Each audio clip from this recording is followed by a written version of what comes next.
warahmatullahi wabarakatuh.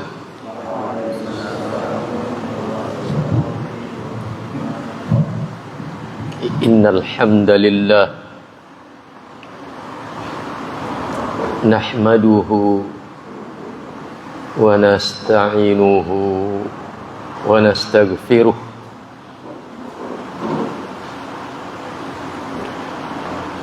wa na'udzu billahi min syururi anfusina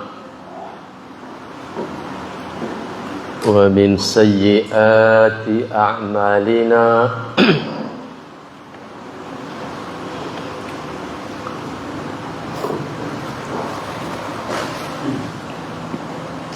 Man yahdihillahu fala mudilla lahu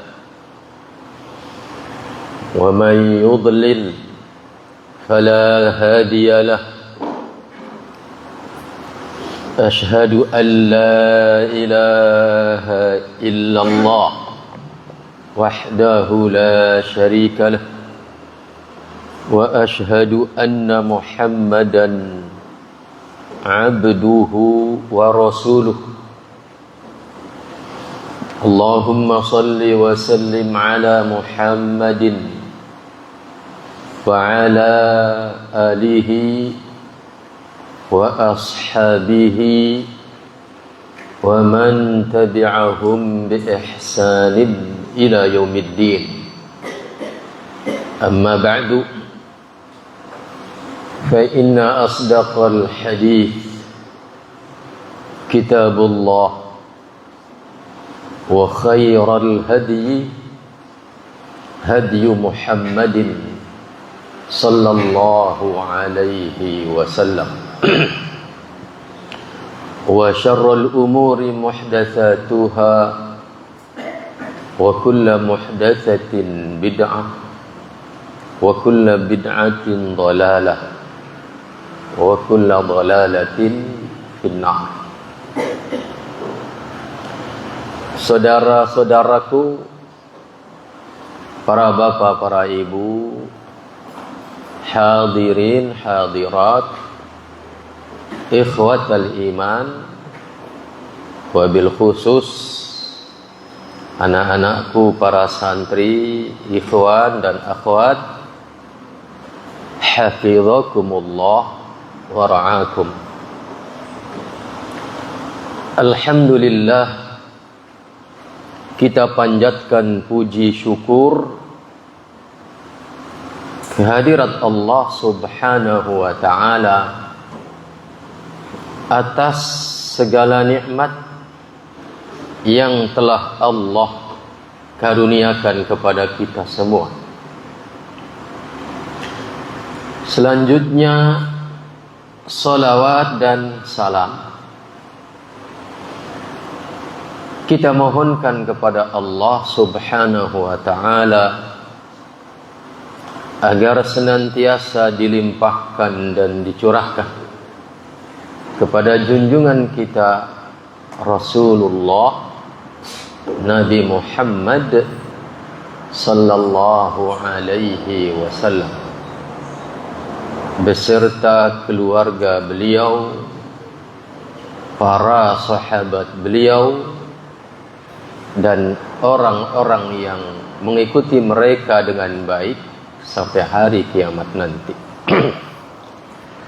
Saudaraku, hadirin hadirat, ikhwatal iman, hadani Allah wa iyyakum, bahwa masiwallah, apa saja selain Allah itu adalah makhluk. Ya. Apa saja selain Allah adalah makhluk. Dan Allah itu yakhluqu ma yasha. Dia menciptakan apa saja yang Dia kehendaki. Ya. Dan wa yakhtaru min khalqihi ma yasha.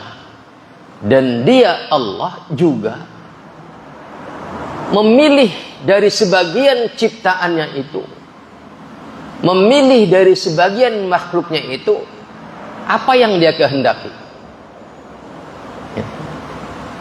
Allah menciptakan apapun yang dia kehendaki, dan dari sekian ciptaannya Allah memilih, Allah mengutamakan, Allah mengistimewakan dari sebagian makhluknya itu ma yasha, apa yang dia kehendaki. Contoh, Allah menciptakan malaikat yang jumlahnya tidak ada yang tahu berapa kecuali hanya Allah yang tahu. Para malaikat itu adalah ciptaan Allah yang diciptakan oleh Allah karena Allah berkehendak. Dan dari sebagian malaikatnya itu Allah memilih malaikat-malaikat tertentu sebagai al-muqarrabin, malaikat yang memiliki kedekatan yang luar biasa dengan Allah Subhanahu wa ta'ala. Contoh lain, Allah menciptakan manusia. Jadi kita hadir di muka bumi ini sebagai ciptaan Allah karena memang Allah berkehendak, Allah menciptakan kita. Wa yakhtaru, dan Allah memilih dari sebagian manusia itu sebagai orang-orang terpilih. Contoh para nabi, contoh para rasul, contoh para ulama. Maka demikian juga Allah menciptakan bumi. Allah menciptakan waktu.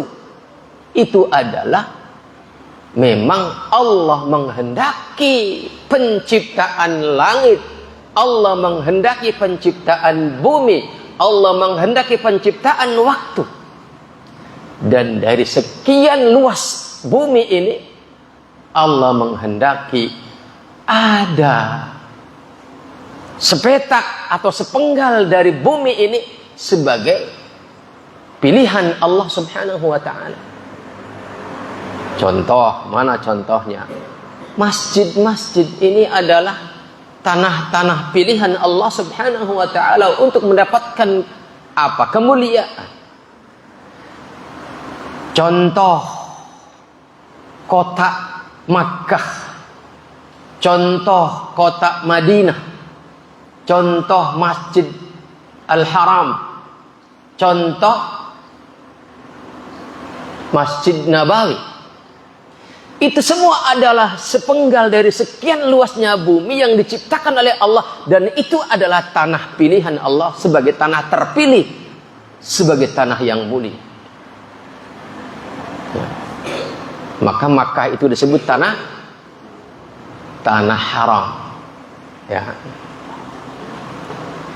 Makkah itu disebut tanah haram. Maka saudaraku ikhwatal iman, hadani Allah wa iyyakum. Sebagaimana dari ciptaan Allah yang bernama bumi ada tanah yang disebut sebagai tanah haram, maka demikian juga ketika Allah menciptakan waktu, ya, ada waktu-waktu pilihan. Dalam sepekan ada waktu bernama hari. Di situ ada hari terpilih. Apa hari? Jumat. Ya. Dalam satu tahun ada satu waktu yang istimewa yang dipilih oleh Allah, yaitu apa? Malam yang disebut Lailatul Qadar. Ya. Maka dari waktu yang bernama bulan pun demikian. Ada bulan-bulan yang dipilih oleh Allah sebagai bulan istimewa, yaitu bulan Ramadan dan bulan-bulan haram. Sebagaimana ada tanah haram yaitu Makkah, maka demikian pula ada bulan yaitu bulan-bulan haram. Apa? Yaitu Rajab Dzulqa'dah, Dzulhijjah, dan Muharram. Ya. Inilah 4 bulan yang disebut sebagai bulan-bulan haram. Saudaraku ikhwatal iman, hadani Allah wa iyyakum. Tentang tanah haram. Apa tanah haram itu tadi? Makkah, ya, kota Makkah. Kata Nabi Muhammad sallallahu alaihi wasallam dalam sebuah hadis yang muttafaqun alaih, hadis sahih yang diriwayatkan oleh Al-Imam Al-Bukhari di dalam kitab sahih, juga diriwayatkan oleh Al-Imam Muslim di dalam kitab sahihnya, dari Ibni Abbas radhiyallahu anhu. Kata Nabi, di saat beliau telah kembali menguasai Makkah, ya, setelah beliau terusir dari Makkah sehingga hijrah kemana? Ke Madinah. Sekian tahun kemudian kembali beliau menguasai Makkah.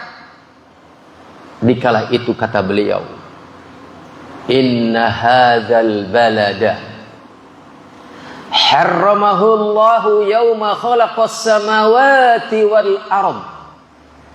Sesungguhnya negara ini, sesungguhnya kota ini adalah telah diharamkan oleh Allah, telah disucikan oleh Allah di hari sesaat, di hari yauma khalaqas samawati wal arda, di hari di mana setelah Allah menciptakan langit dan bumi, saat itulah Allah memproklamirkan kesucian tanah Makkah ini.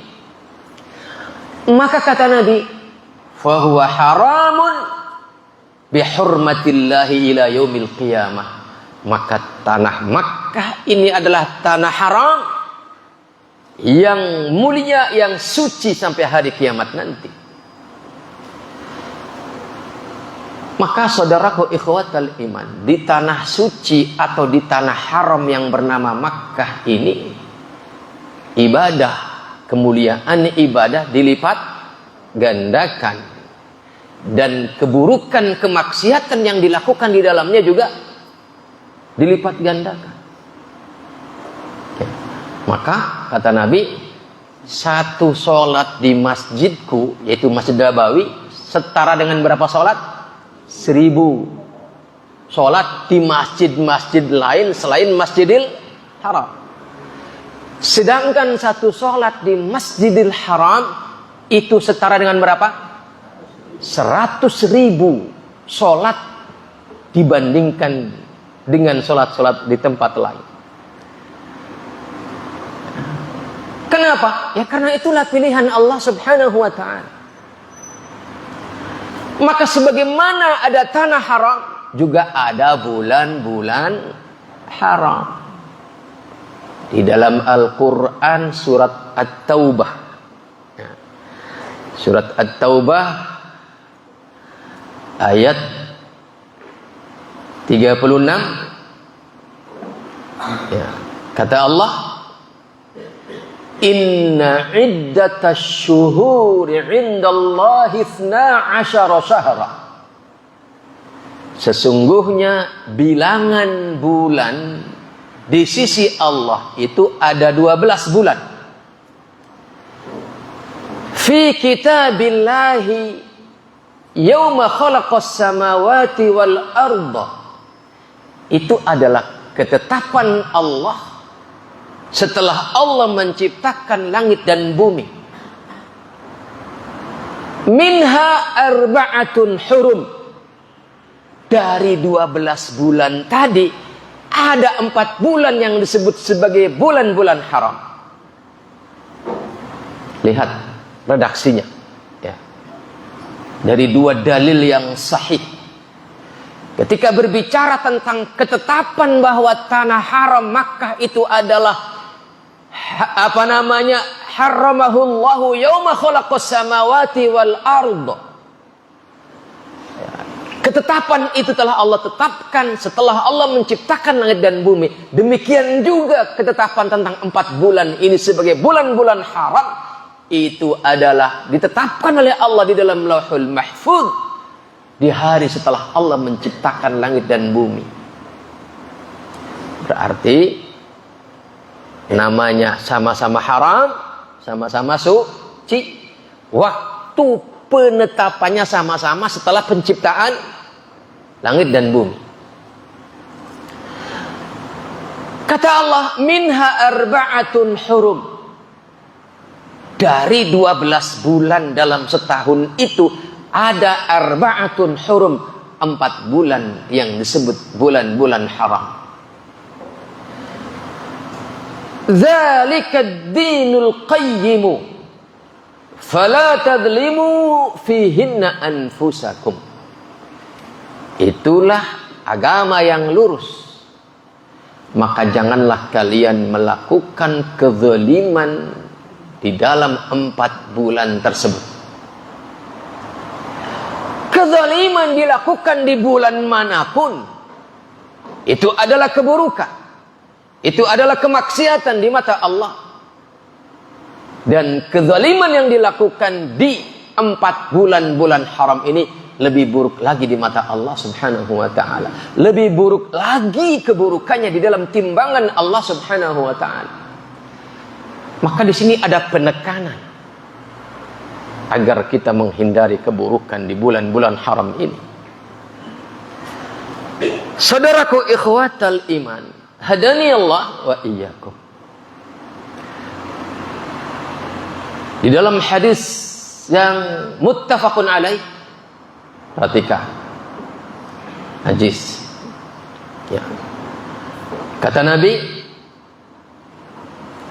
dari hadis yang diriwayatkan oleh Al-Imam Al-Bukhari dan Al-Imam Muslim dari Abu Bakrah radhiyallahu anhu dari Nabi Muhammad sallallahu alaihi wasallam, beliau bersabda, inna az-zamana qad istadara ka hay'atihi yawma khalaqas samawati wal ard. Kata Nabi, sesungguhnya zaman itu berputar sebagaimana keadaannya. Dan itu adalah ketetapan Allah di hari di mana setelah Allah menciptakan langit dan bumi. Dan 1 tahun itu kata Nabi, 12 syahran minha arba'atun hurum. Nabi menjelaskan apa 4 bulan yang disebut bulan-bulan haram itu. Dalam hadis yang mulia ini Nabi menyebutkan 1, Dzulqa'dah. Nih sekarang nih kita sedang berada di bulan Dzulqa'dah ya. Kemudian Dzulhijjah. Nanti setelah habis bulan Dzulqa'dah kita masuk ke dalam bulan Dzulhijjah. Kemudian setelah itu apa? Muharram. Tahun baru Islam, bulan pertama. Nanti lompat ke bulan Rajab. Terpisah. Inilah kata Nabi yang disebut dalam Al-Quran sebagai minha arba'atun hurum. 4 bulan yang disebut sebagai bulan-bulan haram. Jadi di dalam Islam itu nama-nama bulan atau waktu yang disebut sebagai bulan itu ada 12. Bulan pertama itu apa namanya? Muharram. Ya, Muharram. Kemudian apa? Safar. Nah, dicatat nih santri ya. Biar jangan taunya cuma Januari, Februari doang. Ya. Yang pertama apa? Muharram. Kemudian Safar. Kemudian Rabiul Awal. Kemudian Rabiul Tsani. Kemudian Jumadil Awal atau Jumadal Awal. Kemudian Jumadil Tsani. Ulangi. Pertama apa? Muharram. Yang kedua Safar. Yang ketiga Rabiul Awal. Yang keempat Rabiul Tsani. Yang kelima apa? Jumadil Awal. Kemudian Jumadil Tsani. Kemudian Rajab. Ya, Rajab ini salah satu dari bulan-bulan haram. Setelah Rajab, Sya'ban, Ramadan, Syawal, Setelah Syawal apa? Dzulqa'dah, Dzulhijjah. Inilah 4 bulan yang disebut sebagai bulan-bulan haram, yaitu Rajab, Dzulqa'dah, Dzulhijjah dan Muharram. Saudaraku ikhwatal iman, hadani Allah wa iyyakum. Pertanyaannya kemudian, apakah kebaikan dan ketaatan yang dilakukan di bulan-bulan haram itu dilipat gandakan pahalanya sebagaimana ketaatan dilakukan di tanah-tanah haram? Ataukah tidak? Pertanyaannya adalah, apakah kemaksiatan-kemaksiatan yang dilakukan di bulan-bulan haram pahalanya dilipat gandakan sebagaimana kalau kita melakukan kemaksiatan di tanah-tanah haram ataukah tidak? Ini pertanyaannya. Saudaraku ikhwatal iman, hadani Allah wa iyyakum. Al-Imam Ibnu Katsir rahimahullah di dalam kitab tafsirnya, ketika beliau mentafsirkan ayat tadi, yaitu surat At-Taubah ayat berapa? 36. Kata Al-Imam Ibnu Katsir rahimahullah, adapun firman Allah yang berbunyi fala tadzlimu fihinna anfusakum, ini sepenggal ayat, sepenggalan ayat dari ayat 36 surat At-Taubah. Kata Allah fala tadzlimu fihinna anfusakum, maka janganlah kalian melakukan kezaliman atas diri kalian. Kata Al-Imam Ibnu Katsir, ay fi hadhil ashhur al-hurum, yakni penekanan firman Allah ini maksudnya adalah janganlah kalian melakukan kezaliman di 4 bulan haram ini.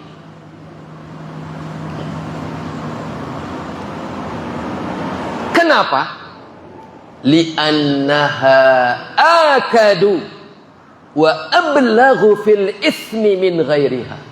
Karena kemaksiatan, karena kezaliman dan pembangkangan kepada Allah dan Rasulnya yang dilakukan di 4 bulan haram ini, akadu wa ablaghu min ghairiha, lebih besar lagi dosanya ketimbang ketika kemaksiatan itu dilakukan di bulan-bulan yang lain. Maka kalian wahai anak-anakku para santri, kita sekarang di bulan Dzulqa'dah, dan bulan Dzulqa'dah itu adalah salah satu daripada bulan-bulan haram. Maka jangan melakukan kezaliman di dalamnya. Tingkatkan ketaatan kepada Allah Subhanahu wa taala. Kalian punya potensi besar untuk melakukan kezaliman di waktu-waktu sepanjang harimu. Kenapa?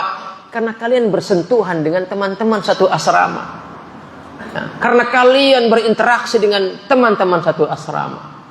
Maka kalau kalian tidak mengelola perjalanan hidup kalian di asrama ini dan kemudian di kehidupan di masyarakat nanti, kalau tidak dikelola dengan bimbingan Allah dan Rasulnya, maka potensi besar melakukan kezaliman.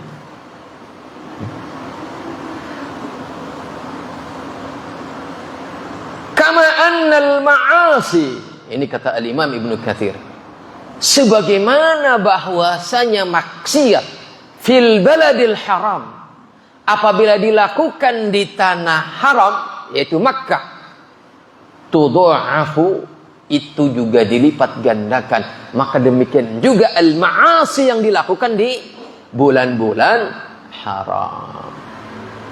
Maka ini adalah panen berikutnya setelah kita merasa menang dari selesainya Ramadan, ya, kemudian kita merasa menang telah melengkapinya dengan 6 hari Syawal, puasa di 6 hari Syawal. Maka biasanya orang-orang yang telah merasa menang itu cenderung lalai, ya, berpesta pora dengan kemenangannya. Biasanya seperti itu.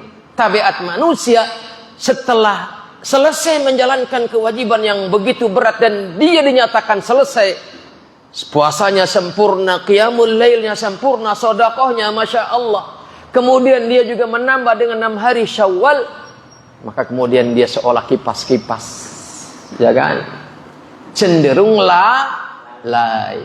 Dan kelalaian itu adalah akar pangkal kezaliman.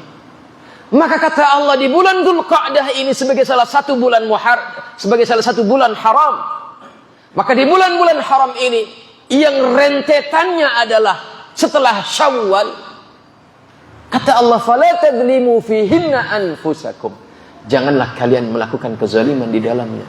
Kronologi orang terperosok ke dalam kezaliman itu adalah apa? Lalai. Saudaraku ikhwatal iman, hadani Allah wa iyyakum. Maka kata Al-Imam Ibnu Katsir rahimahullah, sebagaimana bahwa kemaksiatan yang dilakukan di tanah haram itu dilipat gandakan, sebagaimana Allah berfirman dalam Al-Qur'an surat Al-Hajj ayat 25, wa may yurid fihi bi ilhadin bi dzulmin nudhiqhu min 'adzabin alim. Barang siapa yang menginginkan di dalam tanah haram itu melakukan kezaliman, maka kata Allah, nudhiqhu, akan aku timpakan kepada mereka dari azab yang sangat pedih. Saudaraku, maka kata beliau, sebagaimana di tanah haram seperti itu, fakadzalika, demikian juga kemaksiatan yang dilakukan di bulan-bulan haram. Fakadzalika al-ashhur al-haram tughladu fihi al-asam. Fakadzalika syahr al-haram, demikian juga di bulan-bulan haram, maka dosa-dosa itu dilipat gandakan. Sebagaimana dinukil, dan beliau menukil perkataan sahabat, inna dzulma fil ashhuril hurumi a'dhamu khati'atan wa wizran minadh dzulmi fi siwaha. Ya. Kata Imam Qatadah radhiyallahu anhu, sesungguhnya kezaliman yang dilakukan di bulan-bulan haram itu a'dhamu khati'atan wa wizran, kesalahannya lebih besar dan dosanya lebih besar ketimbang kezaliman yang dilakukan di selain bulan-bulan haram itu. Maka saudaraku ikhwatal iman, hadani Allah wa iyyakum. Itu perkataan Al-Imam Ibnu Katsir rahimahullah.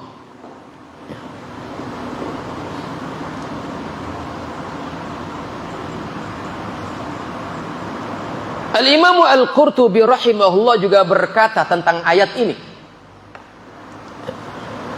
Kata Al-Imam Al-Qurtubi rahimahullah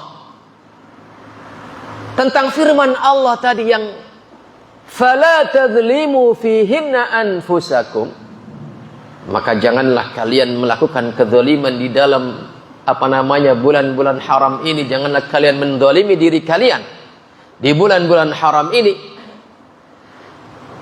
Maka kata beliau, ay fala tadzlimu anfusakum birtikabidz dzunub,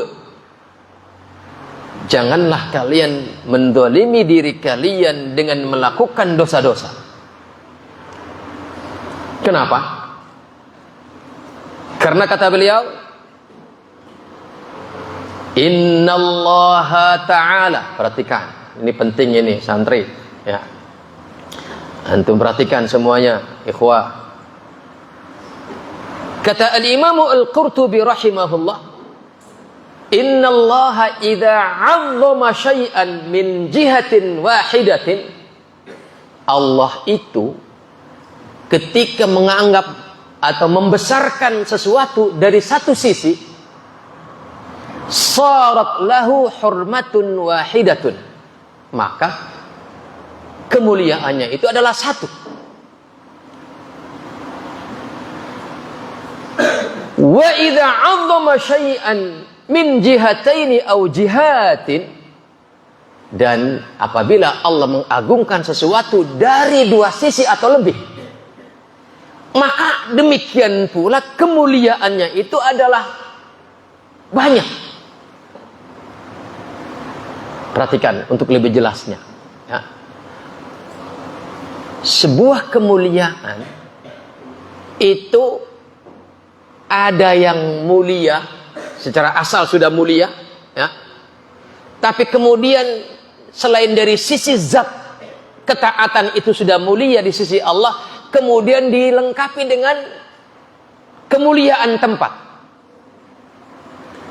Contoh, sholat itu adalah mulia, ya.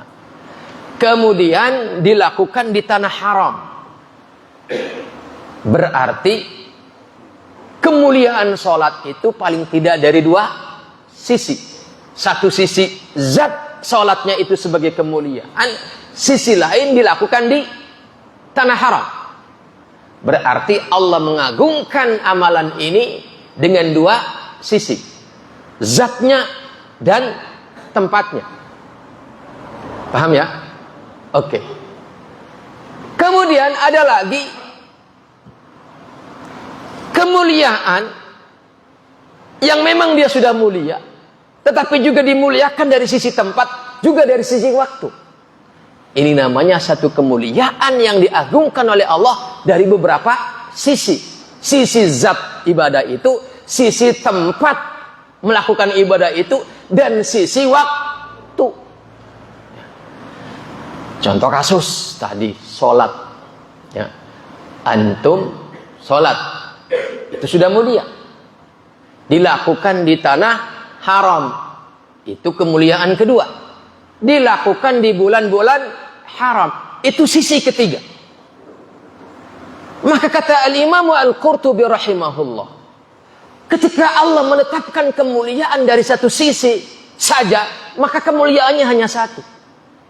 Contoh, antum sholat tapi di sini, di rumah, ya, tidak di tanah haram, tidak di bulan-bulan haram, itu mulia, tetapi kemuliaannya berbeda ketika dibandingkan dengan sholat yang dilakukan di tanah haram di bulan-bulan haram. Ya. Jelas ya? Maka saudaraku ikhwatal iman, hadani Allah wa iyyakum, Nabi Muhammad sallallahu alaihi wasallam itu melakukan ibadah umrah itu 4 kali. Ya. 1, 2, dan 3 itu umrah semata. Sedangkan umrah yang keempat itu dilakukan ketika beliau haji wada. Ya. Jadi beliau itu umrah di empat kali. 1, 2, 3 itu dilakukan di bulan Dzulqa'dah. Makanya Umar bin Khattab radhiyallahu anhu senang melakukan umrah di bulan Dzulqa'dah. Sedangkan umrah yang keempat itu adalah umrah dilakukan saat beliau haji wada.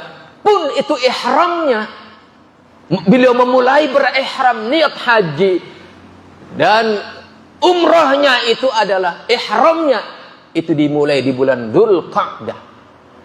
Ya, sebelum Dzulhijjah masuk, beliau ya, di bulan Dzulqa'dah sudah berihram.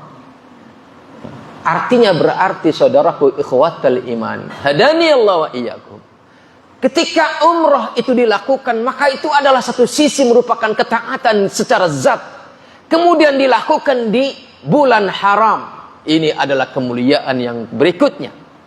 Dan tentunya umrah tidak bisa dilakukan kecuali di tanah haram. Enggak ada umrah di kuburan manapun, ya. Maka saudaraku ikhwatal iman, hadani Allah wa iyyakum, kata Al-Imam Al-Qurtubi rahimahullah, fa inna man ata'allaha fi syahril haram fil baladil haram, orang yang melakukan ketaatan kepada Allah itu adalah kemuliaan. Dilakukan di tanah mulia, tanah suci, dilakukan di bulan haram, bulan yang mulia, maka pahalanya, kata beliau, laisa thawabuhu thawaba man ata'ahu fi syahril halal fil baladil haram. Akan berbeda pahalanya dibandingkan dengan orang yang melakukan ketaatan di tanah haram tapi di bulan halal, yaitu bulan-bulan selain bulan haram. Yang pertama tadi melakukan ketaatan di tanah haram di bulan haram, ya. Orang yang kedua melakukan ketaatan di tanah haram tetapi di bulan halal selain bulan-bulan haram, jelas berbeda pahalanya. Maka saudaraku ikhwatal iman, hadani Allah wa iyyakum, hari ini kita berada di bulan haram.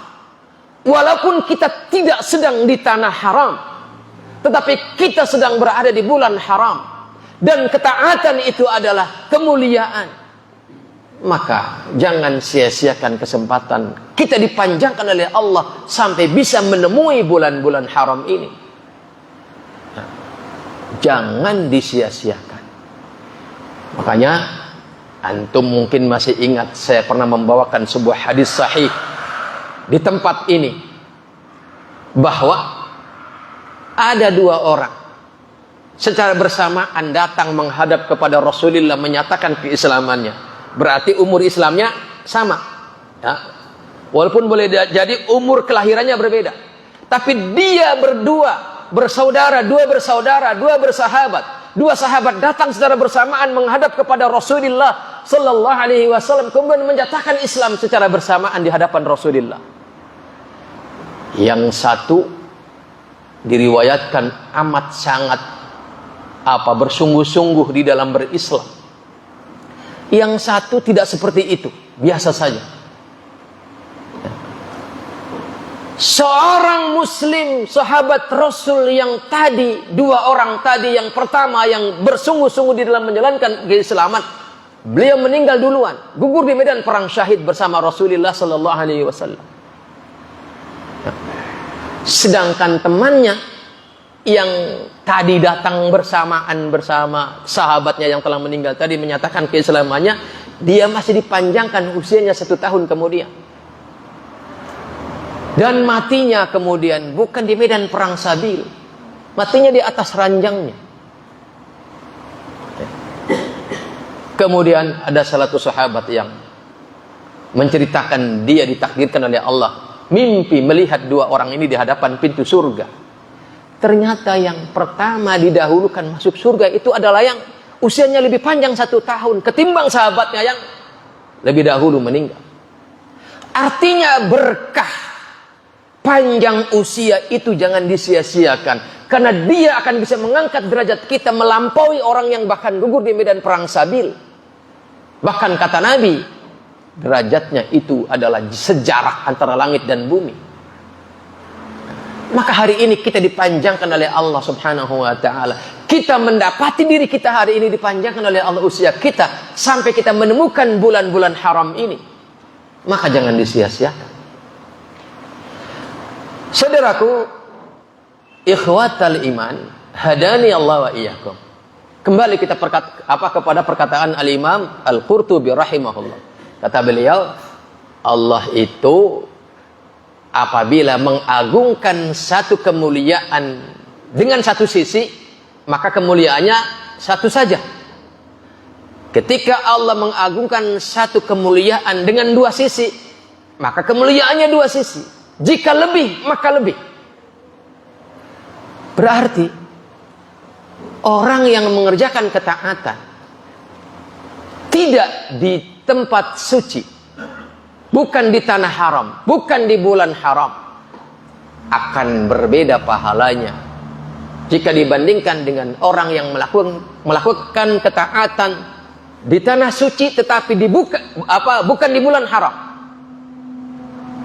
Dan juga tentunya kedua tipe orang ini akan berbeda pahalanya jika dibandingkan dengan orang yang melakukan ketaatan bukan di tanah haram, bukan di bulan haram.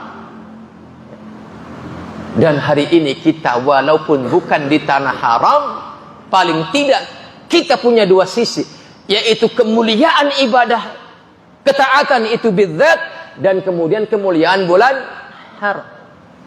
Fala tadlimu fihinna anfusakum, maka jangan kau zalimi diri kalian di bulan ini. Kezaliman terhadap diri kita adalah apa? Melalaikan ibadah kita kepada Allah Subhanahu wa taala. Ya. Saudaraku ikhwatal iman, hadani Allah wa iyyakum. Dan amalan ketaatan itu derajatnya bertingkat-tingkat. Ya.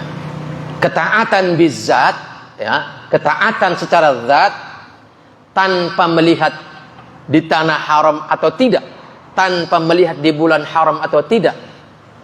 Kemuliaan ketaatan itu bertingkat-tingkat. Nah, ada yang lebih tinggi tingkatannya seperti amalan yang fardu, amalan yang wajib. Kemudian amalan yang sunnah. Kemudian apa? Meninggalkan yang haram, meninggalkan yang makruh.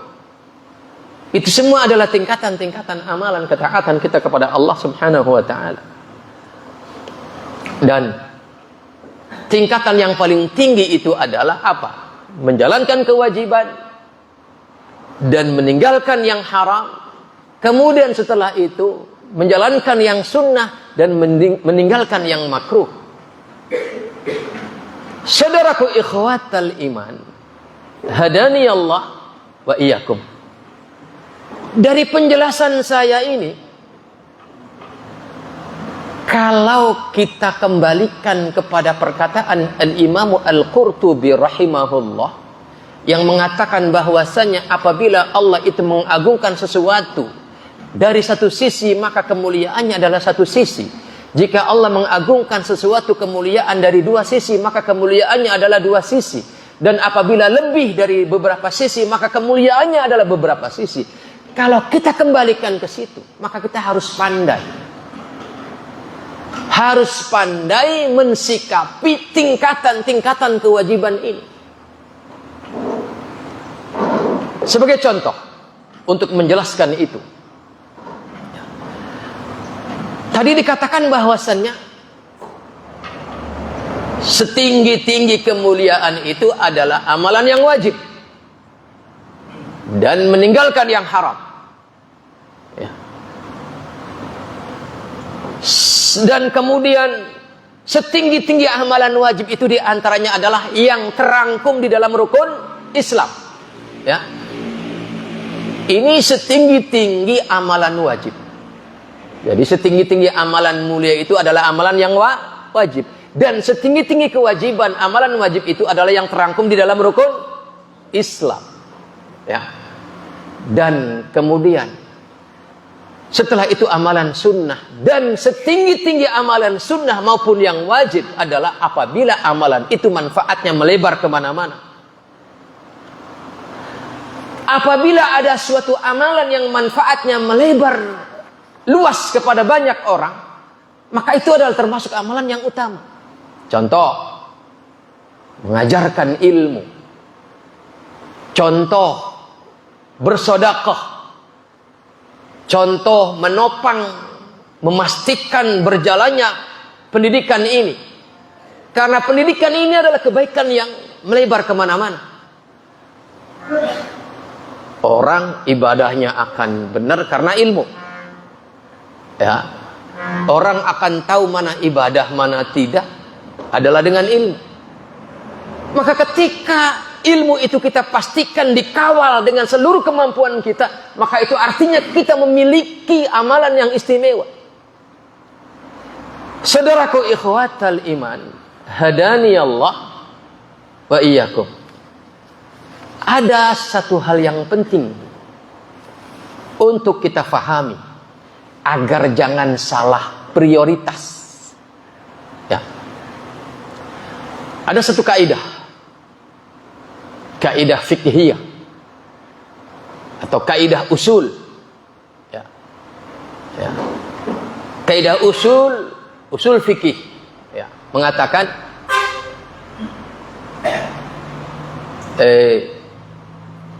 al-fadilah al-muta'alliqah bidzatiha, ya. Al-fadilah al-muta'alliqah bidzatil ibadah, keutamaan